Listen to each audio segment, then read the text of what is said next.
ছোটবেলার কথা মনে পড়ে? যখন বাড়িতে কোনো একটা অনুষ্ঠান হলে আর ভালো ভালো কিছু রান্না হলেই মা বড় দিদিকে বলতো, আহ তাঁরা আগে খেয়ে নিস না, ছোট ছোট ভাই বোনরা আছে, তাদের আগে দে, সবাই খাক, সবে তেমনি হাঁকড়ে পড়িস না তো। কিন্তু আবার দেখেছেন, বড় হবার পর সেই দিদিরই যখন বিয়ে হয়ে যায় কিংবা পড়াশোনা বা চাকরির খাতিরে যখন অন্য জায়গায় রয়ে যায়, তখন মাই বলে, মেয়েটা বোধহয় আমার কিছুই খেতে পাচ্ছে না, কত কষ্টে হয়তো আছে আমার মেয়েটা। আজকের গল্প সেরকমই একটা বড় দিদির, সেরকমই মায়ের বড় মেয়ের, যার আদর তো অনেক কিন্তু তার ছেলেরও অভাব নেই। নমস্কার বন্ধুরা, আমি পরিণীতা। ভালো আছেন তো সবাই? আজকের গল্প সাহিত্যিক বিভূতিভূষণ বন্দ্যোপাধ্যায়ের একটি বিখ্যাত ছোট গল্প, পুঁই মাচা। শুনুন আজকের পুঁই মাচার গল্প। আর ভালো লাগলে গল্পটি অবশ্যই লাইক করে যাবেন। চ্যানেলটিকে সাবস্ক্রাইব করতে কিন্তু একদম ভুলবেন না। তাহলে শুরু করা যাক আজকের গল্প।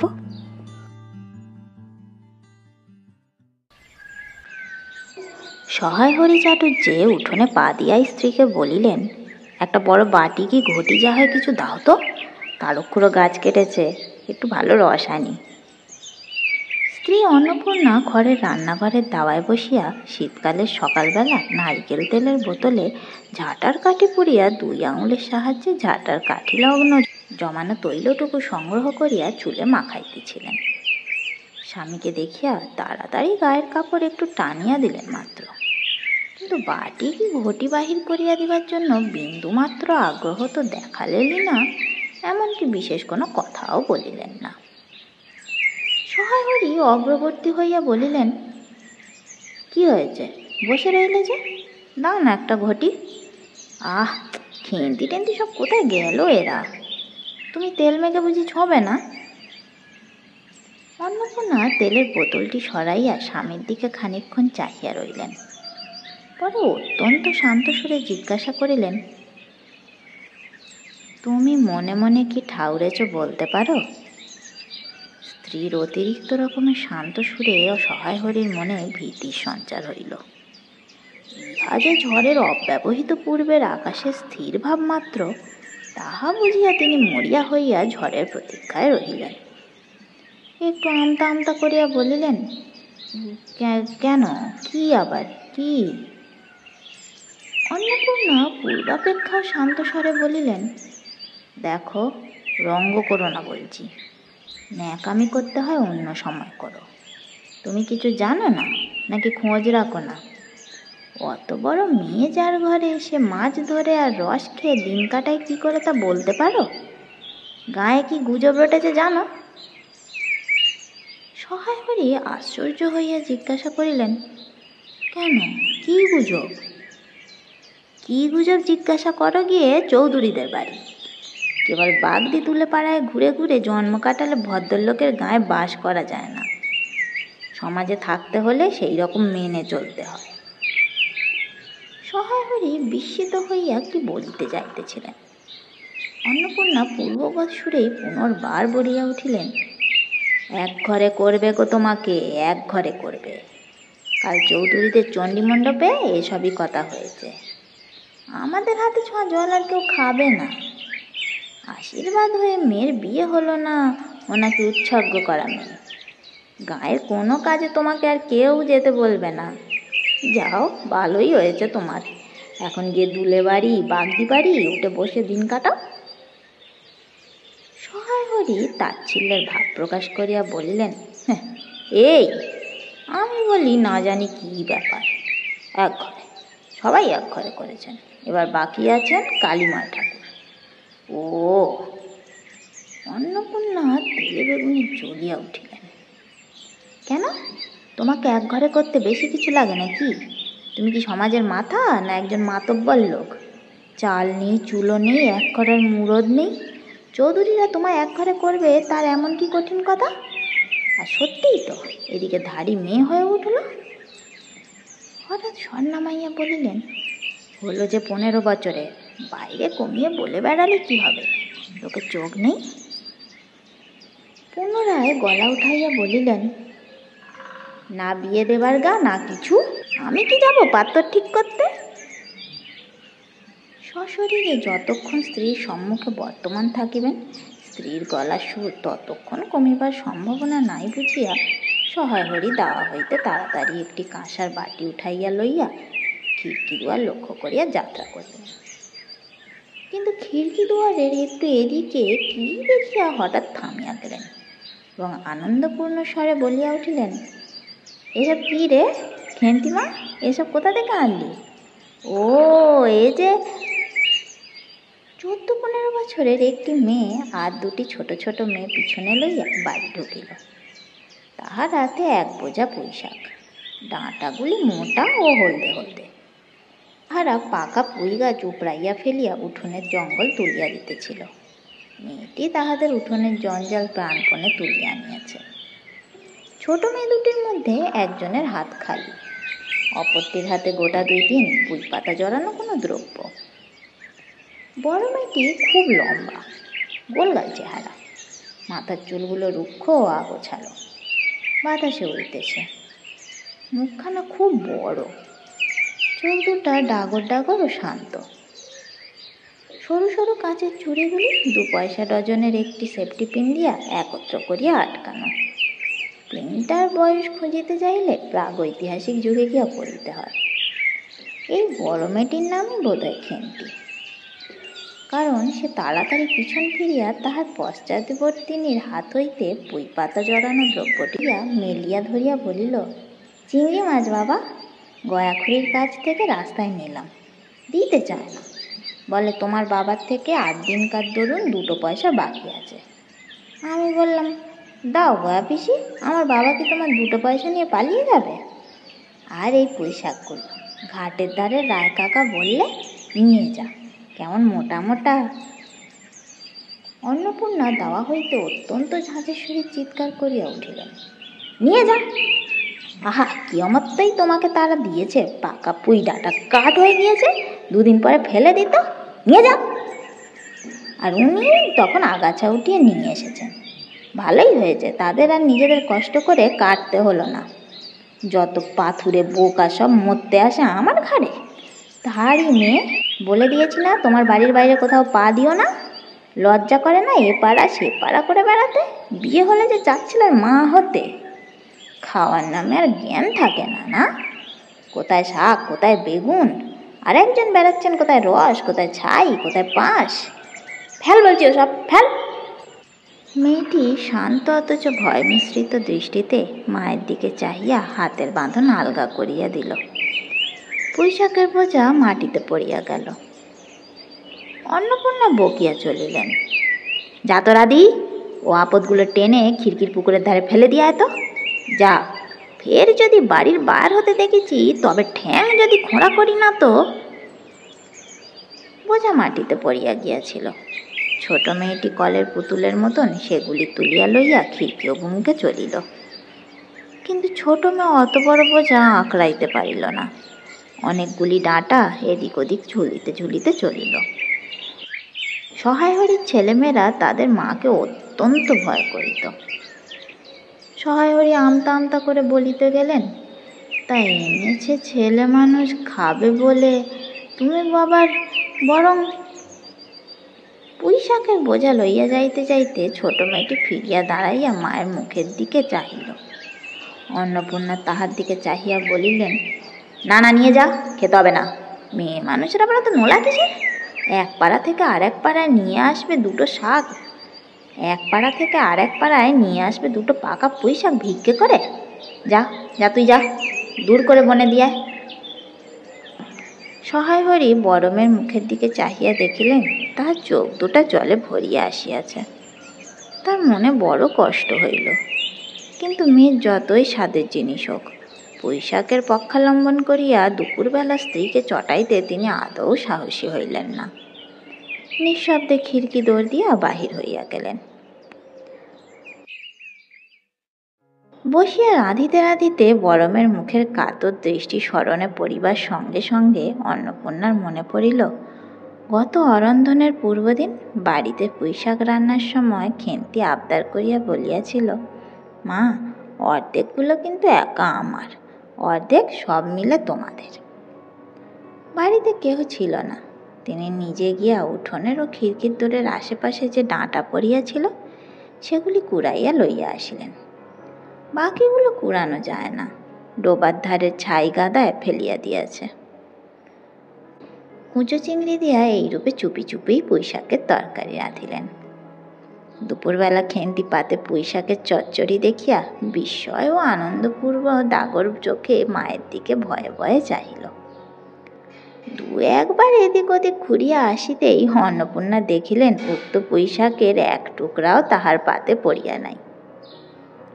পুঁইশাকের উপর তাহার এই মেয়েটির কিরূপ লোভ তাহা তিনি জানিতেন।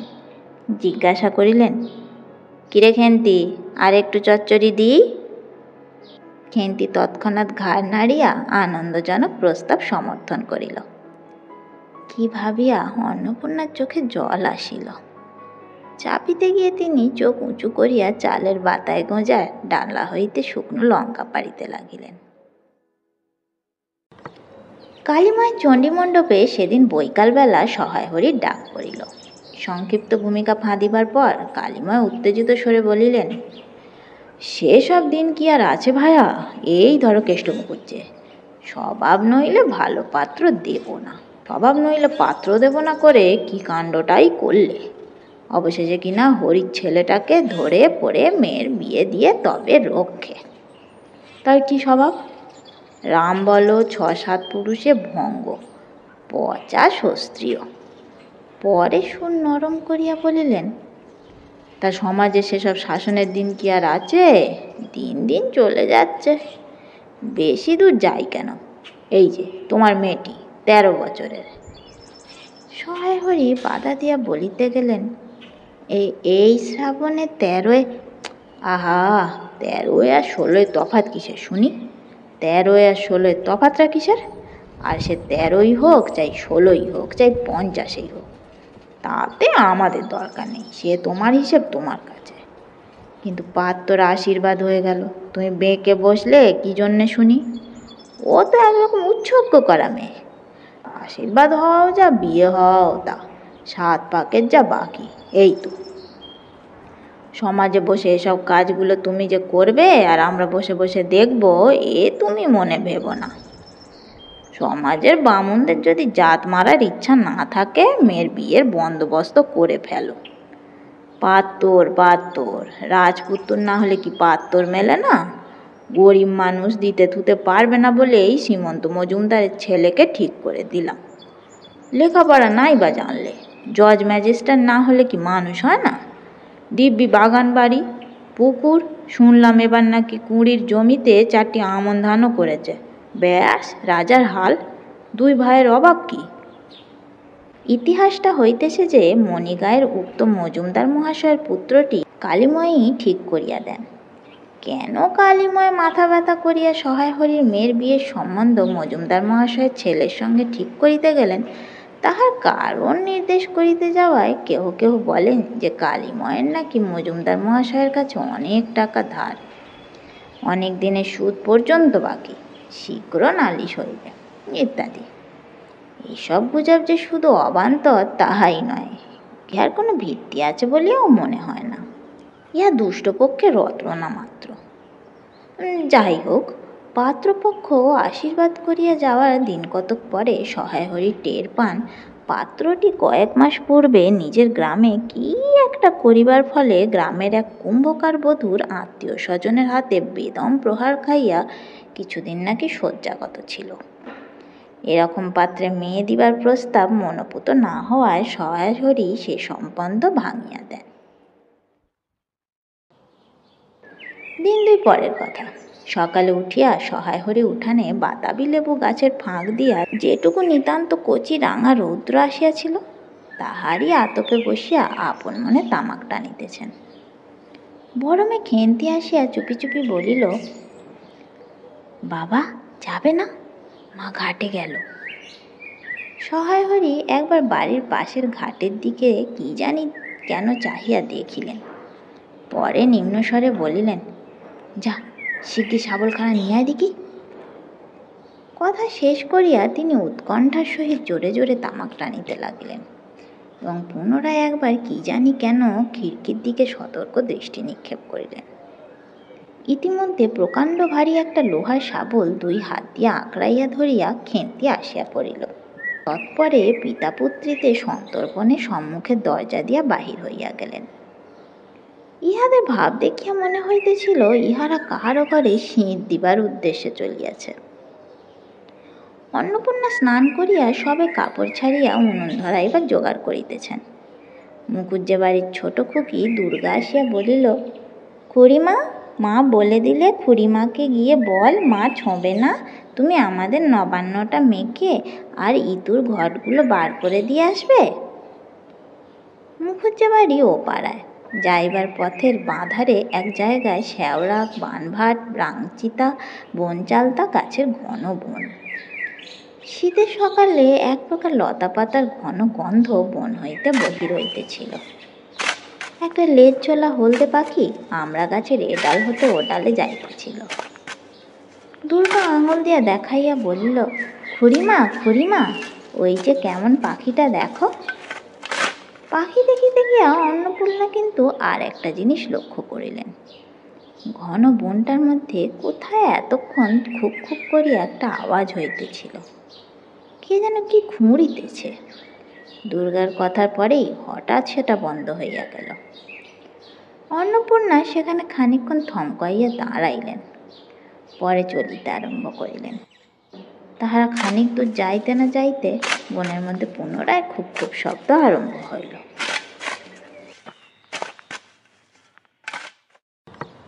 কাজ করিয়া ফিরিতে অন্নপূর্ণার কিছু বিলম্ব হইল। বাড়ি ফিরিয়া দেখিলেন খেন্তি উঠোনের রৌদ্রে বসিয়া তেলের বাটি সম্মুখে লইয়া খোঁপা খুলিতেছে। তিনি তীক্ষ্ণ দৃষ্টিতে মেয়ের দিকে চাহিয়া দেখিয়া রান্নাঘরে গিয়া উনুন ধরাইবার উদ্যোগ করিতে লাগিলেন। মেয়েকে বলিলেন, এখনো নাইতে যাসনি যে, কোথায় ছিলি এতক্ষণ? খেন্তি তাড়াতাড়ি উত্তর দিল, এই যে যাই মা, এক্ষুনি যাবো আর আসবো। খেন্তি স্নান করিতে যাইবার একটুখানি পরেই সহায় হরি সহজ সাহেব 15-16 ভারী একটা মেটে আলু ঘাড়ে করিয়া কোথা হইতে আসিয়া উপস্থিত হইলেন এবং সম্মুখে স্ত্রীকে দেখিয়া কৈফিয়তের দৃষ্টিতে সেই দিকে চাহিয়াই বলিলেন, ওই ওপাড়ার ময়সা চৌকিদার রোজই বলে, কর্তা ঠাকুর, তোমার বাপ থাকতে তবু মাসে মাসে এদিকে তোমাদের পায়ের ধুলো পড়তো, তা আজকাল তো তোমরা আর আসো না। এই বেড়ার গায়ে মেটে আলু করে রেখেছি, তা দাদা ঠাকুর বলেন। অন্নপূর্ণা স্থির দৃষ্টিতে স্বামীর দিকে চাহিয়া বলিলেন, বরজপোতার বনের মধ্যে বসে খানিক আগে কি করছিলে শুনি? সহায় হরি অবাক হইয়া বলিলেন, আমি? না, আমি কখনো না, এই তো আমি। সহায় হরির ভাব দেখিয়া মনে হইতেছিল তিনি এইমাত্র আকাশ হইতে পড়িয়াছেন। অন্নপূর্ণা পূর্বের মতোই স্থির দৃষ্টিতে স্বামীর দিকে চাহিয়া বলিলেন, চুরি তো করবেই, 3 কাল গিয়ে 1 কাল আছে, মিথ্যে কথাগুলো আর এখন বলো না। আমি সব জানি, মনে ভেবেছিলে আপদ ঘাটে গিয়েছে আর কি। দুর্গার মা ডেকে পাঠিয়েছিল, ও পাড়ায় যাচ্ছি, শুনলাম বরজপোতার বনের মধ্যে কী সব খুব খুব শব্দ। তখনই আমি বুঝতে পেরেছি। সারা পেয়ে শব্দ বন্ধ হয়ে গেল। যেই আবার খানিক দূর গেলাম আবার দেখি শব্দ। তোমার তো ইহকালও নেই, পরকালও নেই, চুরি করতে, ডাকাতি করতে যা ইচ্ছা করো, কিন্তু মেয়েটাকে আবার এর মধ্যে নিয়ে গিয়ে ওর মাথা খাওয়া কিসের জন্য? সহায় হরি হাত নাড়িয়া বরজপোতায় তাহার উপস্থিতি থাকার বিরুদ্ধে কতগুলি প্রমাণ উত্থাপন করিবার চেষ্টা করিতে গেলেন, কিন্তু স্ত্রীর চোখের দৃষ্টির সামনে তার বেশি কথাই জোগাইল না। যা কথিত উক্তিগুলোর মধ্যে কোনো পূর্বপর্য সম্বন্ধও খুঁজিয়া পাওয়া গেল না। আধ ঘন্টা পরে খেন্তি স্নান সারিয়া বাড়ি ঢুকিল। সম্মুখস্থ মেটে আলুর দিকে একবার আর চোখে চাহিয়াই নিরীহ মুখে উঠোনের আলনায় অত্যন্ত মনোযোগের সহিত কাপড় মেলিয়া দিতেছিল। অন্নপূর্ণা ডাকিলেন, খেন্তি, এদিকে একবার আয় তো, শুনে যাও। মায়ের ডাক শুনিয়া খেন্তির মুখ শুকাইয়া গেল। সেই ইতস্তত করিতে করিতে মার নিকট আসিলে তিনি জিজ্ঞাসা করিলেন, এই মেটে আলুটা দুজনে মিলে তুলে এনেছিস না? খেন্তি মার মুখের দিকে একটুখানি চাহিয়া তাকিয়া একবার ভূপতিত মেটে আলুটার দিকে চাহিল, পরে পুনরায় মার মুখের দিকে চাহিল এবং সঙ্গে সঙ্গে ক্ষিপ্রদৃষ্টিতে একবার বাড়ির সম্মুখস্থ বাঁশ ঝাড়ের মাথার দিকেও চাহিয়া লইল। তাহার কপালে বিন্দু বিন্দু ঘাম দেখা দিল, কিন্তু মুখ দিয়া কথা বাহির হইল না। অন্নপূর্ণা কড়া সুরে বলিলেন, কথা বলছিস না যে বড়, এই মেয়েটা আলু তুই এনেছিস কি না? খেন্তি বিপন্ন চোখে মার মুখের দিকে চাহিয়াছিল, উত্তর দিল, হ্যাঁ। অন্নপূর্ণা তেলে বেগুনে জ্বলিয়া উঠিয়া বলিলেন, পাজি, আজ তোমার পিঠে আমি আস্ত কাঠের চালা ভাঙবো, তবে ছাড়বো। বরজপোতার বনে গিয়েছ মেটে আলু চুরি করতে? সমস্ত মেয়ে বিয়ের যোগ্যী হয়ে গেছে কোন কালে, সেই এক গলা বিজন বোন, তার মধ্যে দিনে দুপুরে বাঘ লুকিয়ে থাকে, তার মধ্যে থেকে পরের আলু নিয়ে এলে তুলে। যদি গোসাইরা চৌকিদার ডেকে তোমায় ঘরিয়ে দেয়, তোমার কোন শ্বশুর এসে তোমায় বাঁচাতো? আমার জোটে খাবো, না জোটে খাবো না, তা বলে পরের জিনিসে হাত? এ মেয়ে নিয়ে আমি কি করবো মাগো?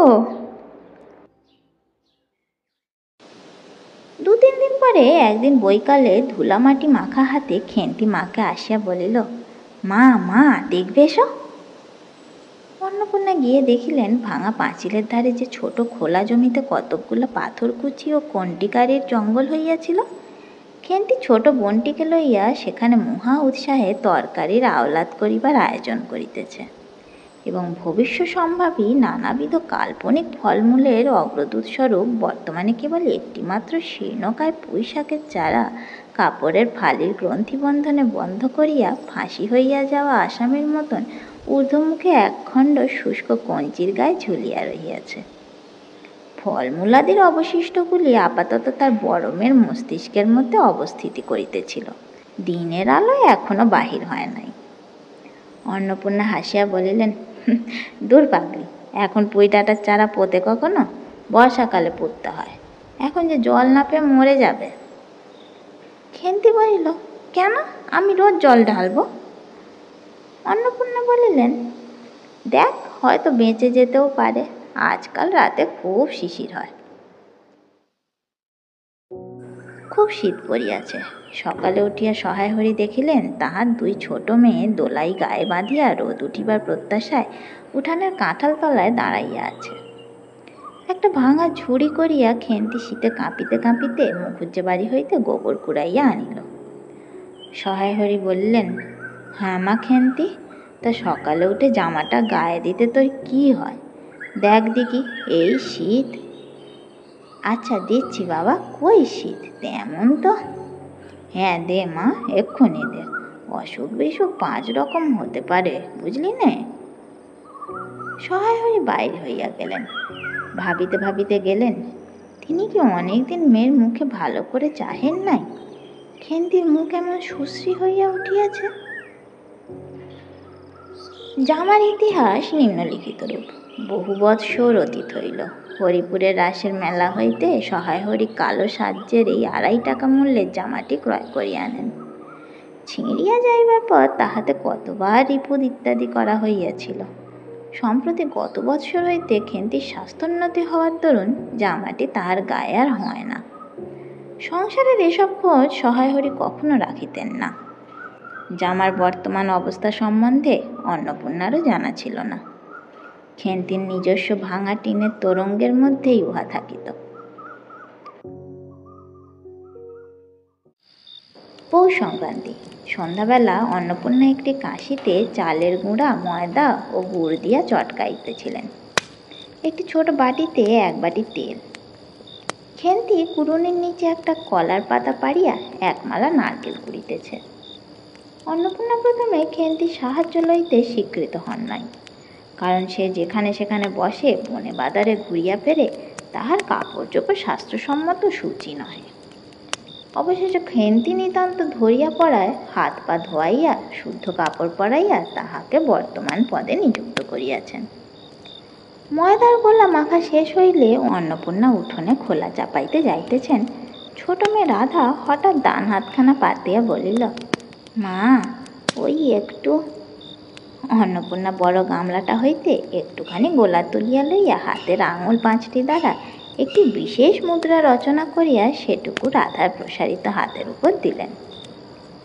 মেজমে পুঁটি অমনি ডান হাতখানা কাপড়ে তাড়াতাড়ি মুছিয়া লইয়া মার সামনে পাতিয়া বলিল, মা আমায় একটু।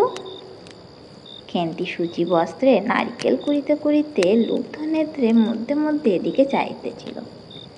এ সময় খাইতে যাওয়ায় মা পাছে বকে, সে ভয়ে চুপ করিয়া রহিল। অন্নপূর্ণা বলিলেন, দেখি নিয়ে আয় খেন্তি ওই নারকেলের মালাটা, ওতে তোর জন্য একটু রাখি।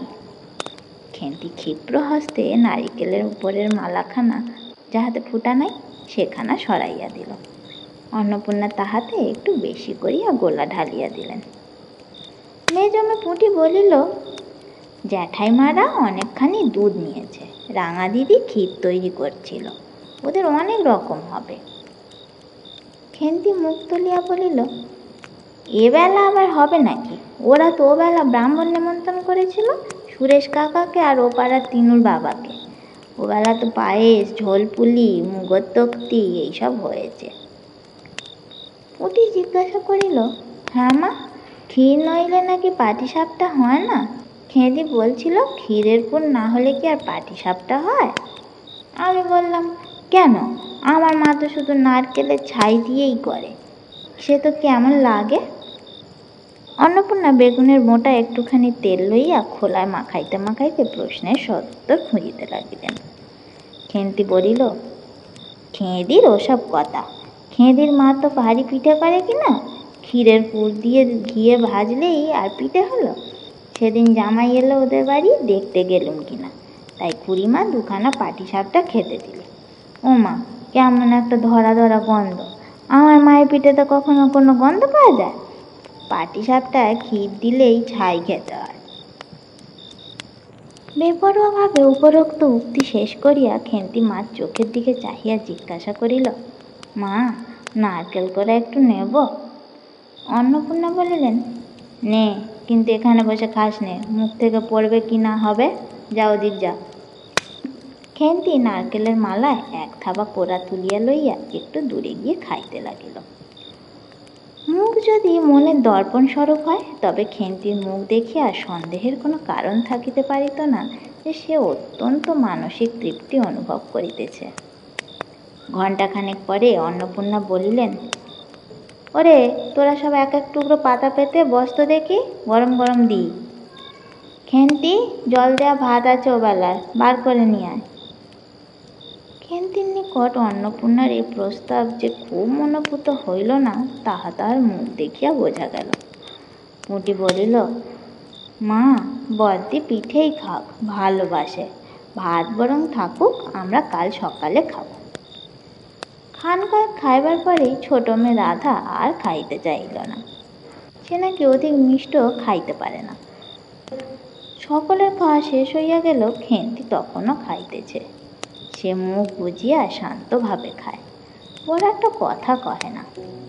অন্নপূর্ণা দেখিলেন সে কম করিয়াও 18-19 খানা খাইয়াছে। জিজ্ঞাসা করিলেন, খেন্তি, আর নিবি? খেন্তি খাইতে খাইতে শান্তভাবে সম্মতিসূচক ঘাড় নাড়িল। অন্নপূর্ণা তাহাকে আরও খান কয়েক দিলেন। খেন্তির মুখ চোখ ঈষৎ উজ্জ্বল দেখাইল। হাসি ভরা চোখ মার দিকে চাহিয়া বলিল, বেশ খেতে হয়েছে মা, ওই যে তুমি কেমন ফেনিয়ে নাও, ওতেই কিন্তু। সে পুনরায় খাইতে লাগিল। অন্নপূর্ণা হাতা খুন্তি চুলি তুলিতে তুলিতে সস্নেহে তার এই শান্ত নিরীহ একটু অধিক মাত্রায় ভোজনপটু মেয়েটির দিকে চাহিয়া রহিলেন। মনে মনে ভাবিলেন, খেন্তি আমার যার ঘরে যাবে তাদের অনেক সুখ দেবে।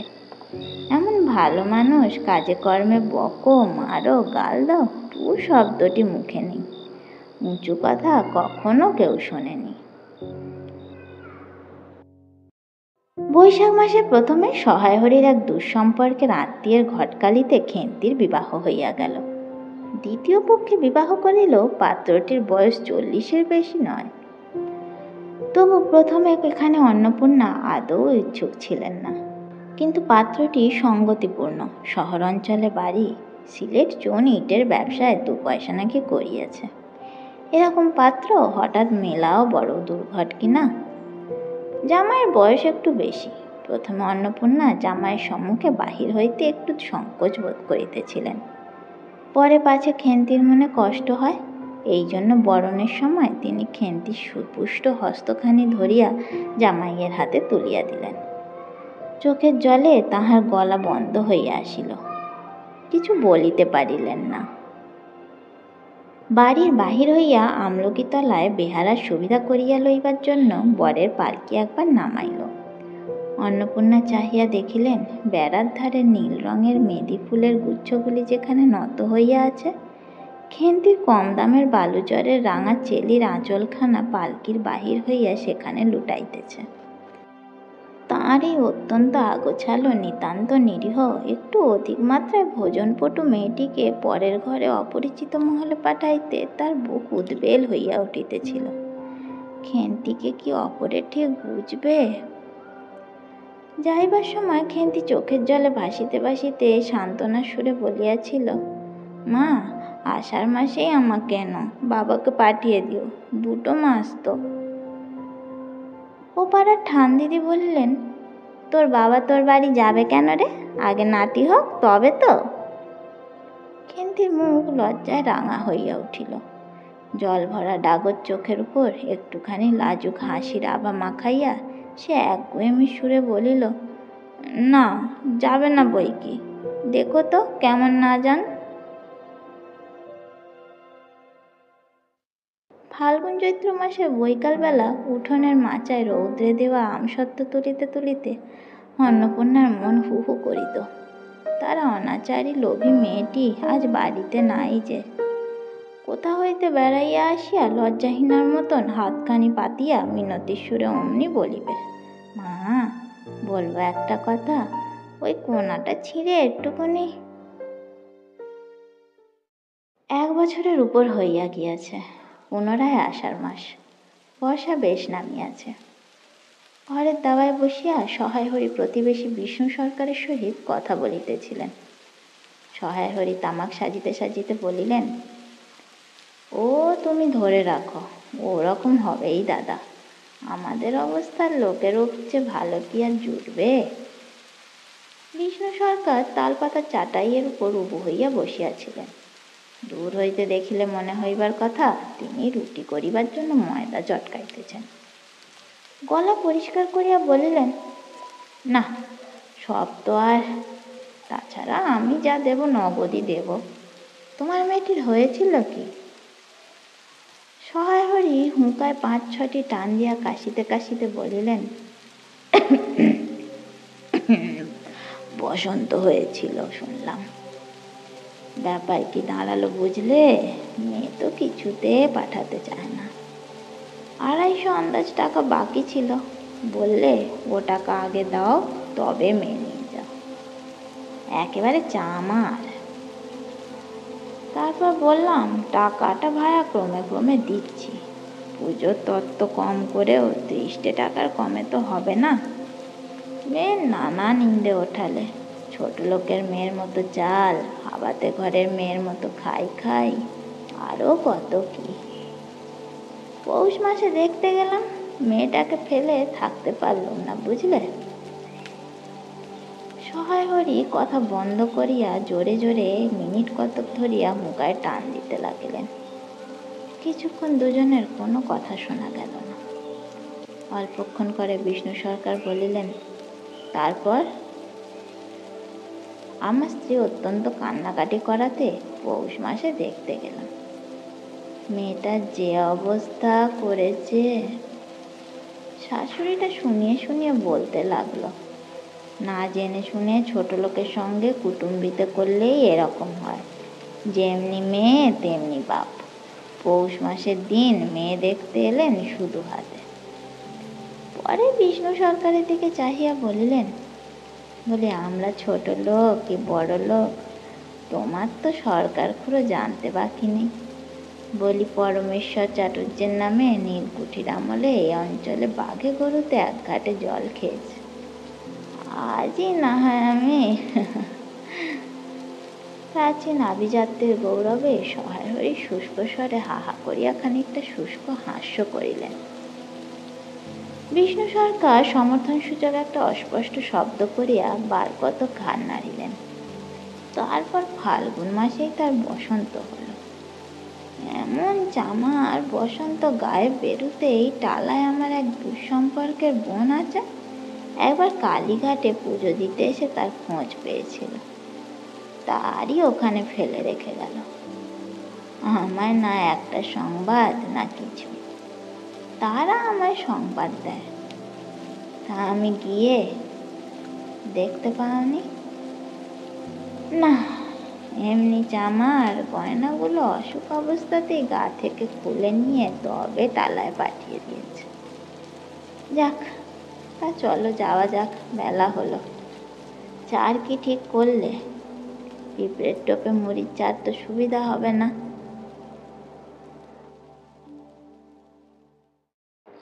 তারপর কয়েক মাস কাটিয়া গিয়েছে। আজ আবার পৌষ পার্বণের দিন। এবার পৌষ মাসের শেষাশেষি এত শীত পড়িয়াছে যে অত্যন্ত বৃদ্ধ লোকেরাও বলা বলি করিতেছেন যে এরূপ শীত তাহারা কখনো জ্ঞানে দেখেন নাই। সন্ধ্যার সময় রান্নাঘরের মধ্যে বসিয়া অন্নপূর্ণা সরু চাকলি পিঠার জন্য চালের গুঁড়ার গোলা তৈয়ারি করিতেছেন। পুঁটি ও রাধি উনানের পাশে বসিয়া আগুন পোহাইতেছে। রাধি বলিতেছে, আর একটু জল দিতে হবে মা, অত ঘন করে ফেললে কেন? পুঁটি বলিল, আচ্ছা মা, ওতে একটু নুন দিলে হয় না? ও মা, দেখো মা, রাধার দোলাই কেমন ঝুলছে, এক্ষুনি ধরে উঠবে। অন্নপূর্ণা বলিয়া উঠিলেন, সরে এসে বস না, আগুনের ঘাড়ে গিয়ে না বসলে কি আগুন পোহানো হয় না? এদিকে আয়। গোলা তৈয়ারি হইয়া গেল। খোলা আগুনে চড়াইয়া অন্নপূর্ণা গোলা ঢালিয়া মুচি দিয়া চাপিয়া ধরিলেন। দেখিতে দেখিতে মিঠে আঁচে পিঠা টোপরের মতো ফুলিয়া উঠিল। পুঁটি বলিল, মা দাও, প্রথম পিঠাখানা কানাচে সারা ষষ্ঠীকে ফেলে দিয়ে আসি। অন্নপূর্ণা বলিলেন, একা যাস নে, রাধিকে নিয়ে যা। খুব জ্যোৎস্না উঠিয়াছিল। বাড়ির পিছনে সারা গাছের ঝোপের মাথায় তেলাকুচুলতার থলে থলে সাদা ফুলের মধ্যে জ্যোৎস্না আটকাইয়া রহিয়াছে। পুঁটি ও রাধি খিড়কির দোর খুলিতেই একটা শিয়াল শুকনো পাতায় খসখস শব্দ করিতে করিতে ঘন ঝোপের মধ্যে ছুটিয়া পালাইল। পুঁটি পিঠাখানা জোর করিয়া ছুঁড়িয়া ঝোপের মাথায় ফেলিয়া দিল। তাহার পর চারিধারের নির্জন বাঁশবনের শুষ্কতায় ভয় পাইয়া ছেলে মানুষ পিছু হটিয়া আসিয়া খিড়কির দরজার মধ্যে ঢুকিয়া পড়িয়া তাড়াতাড়ি দ্বার বন্ধ করিয়া দিল। পুঁটি ও রাধি ফিরিয়া আসিলে অন্নপূর্ণা জিজ্ঞাসা করিলেন, দিলি? পুঁটি বলিল, হ্যাঁ মা, তুমি আর বছর যেখান থেকে নেবুর চারা তুলে এনেছিলে সেখানে ফেলে দিলাম। তারপর সে রাত্রে অনেকক্ষণ কাটিয়া গেল। পিঠে গড়া প্রায় শেষ হইয়া আসিয়াছে। রাতও তখন খুব বেশি। জ্যোৎস্নার আলোয় বাড়ির পিছনের বনে অনেকক্ষণ ধরিয়া একটা কাঠঠোকরা পাখি ঠকর ঠকর শব্দ করিতেছিল। তাহার স্বরটাও যেন ক্রমে তন্দ্রালু হইয়া পড়িতেছে। দুই বোনের খাইবার জন্য কলার পাতা ছিঁড়িতে ছিঁড়িতে পুঁটি অন্যমনস্কভাবে হঠাৎ বলিয়া উঠিল, দিদি বড় ভালোবাসত। তিনজনেই খানিকক্ষণ নির্বাক হইয়া বসিয়া রহিল। তাহার পর তাহাদের তিনজনেরই দৃষ্টি কেমন করিয়া আপনা আপনি উঠোনের এক কোণে আবদ্ধ হইয়া পড়িল, যেখানে বাড়ির সেই লোভী মেয়েটির লোভের স্মৃতি পাতায় পাতায় শিরায় শিরায় জড়াইয়া তাহার কত সাধের নিজের হাতে পোতা পুঁই গাছটি মাচা জুড়িয়া বাড়িয়া উঠিয়াছে। বর্ষার জল ও কার্তিক মাসের শিশির লইয়া কচি কচি সবুজ ডগাগুলি মাচাতে সব ধরে নাই, মাচা হইতে বাহির হইয়া দুলিতেছে।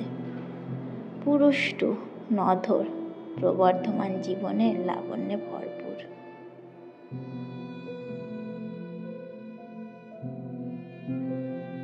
না, খেন্তির আর খাওয়া হয়ে ওঠা হয়নি নিজের হাতে পোতা পুঁইশাক। পুঁইশাক তার জায়গা নিয়েছে, হয়েছে নধর, পুরুষ্টু, ক্রমবর্ধমান। বসন্ত তাকে অকালে নিয়ে গেলেও তার স্মৃতি জড়িয়ে রইল বাড়ির প্রত্যেকটা কোণায়, প্রত্যেকটা মানুষের সাথে। কেমন লাগলো আজকের গল্প? আশা করি নিশ্চয়ই ভালো। ভালো লাগলে কমেন্ট করে জানাবেন, আর ভিডিওটাকে লাইকও দিয়ে যাবেন। চ্যানেলটিকে কিন্তু সাবস্ক্রাইব করতে ভুলবেন না। তাহলে খুব তাড়াতাড়ি দেখা হচ্ছে পরবর্তী গল্পে। ততক্ষণ ভালো থাকুন, ভালো রাখুন।